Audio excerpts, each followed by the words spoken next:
A solemn warning to the TPM Church: heed the counsel of the Lord alone. Beloved brothers and sisters in Christ, members of the Pentecostal Mission, TPM, across India and beyond. Grace and peace be unto you from our Lord Jesus Christ.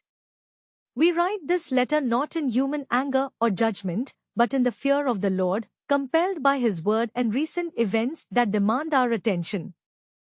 The chief pastor, Abraham Matthew, holding UK citizenship, was denied entry into India.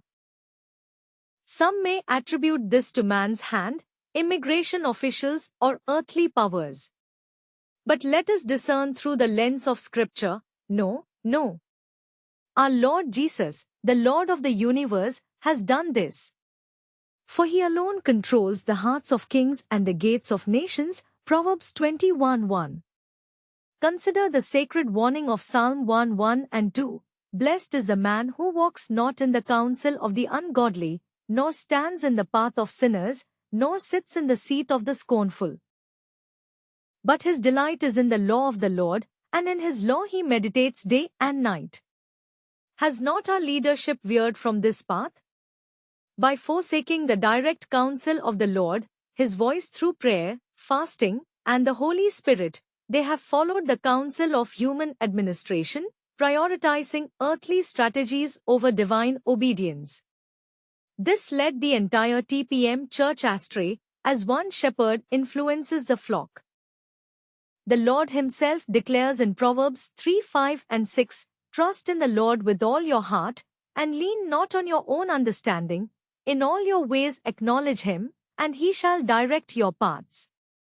Yet, human wisdom exalted programs, citizenship maneuvers, and administrative schemes above God's plain leading. Recall King Saul's fatal error in 1 Samuel 15:22 and 23. Has the Lord as great delight in burnt offerings and sacrifices as in obeying the voice of the Lord? Behold, to obey is better than sacrifice, and to heed than the fat of rams. For rebellion is as the sin of witchcraft, and stubbornness is as iniquity and idolatry. Because Saul rejected God's word for his own, the Lord tore the kingdom from him. Today, the bearing of our chief pastor echoes this: God has halted the path to protect His church from further compromise. This is no mere coincidence, but the Lord's merciful intervention. He stops what man cannot, as in Exodus 14 when He parted the sea and blocked Pharaoh's pursuit. Repent now, church. Return to the counsel of the Lord.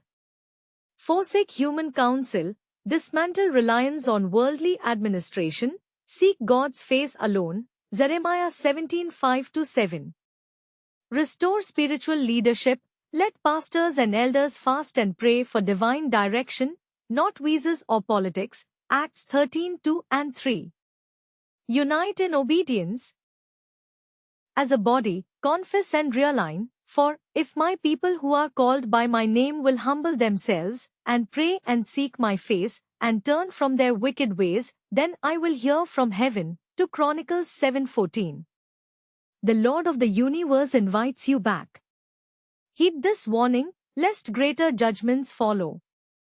Obey His voice today, and He will heal our land and restore our paths. In the unwavering truth of Christ, a watchman for the flock. Pentecostal Democratic Movement.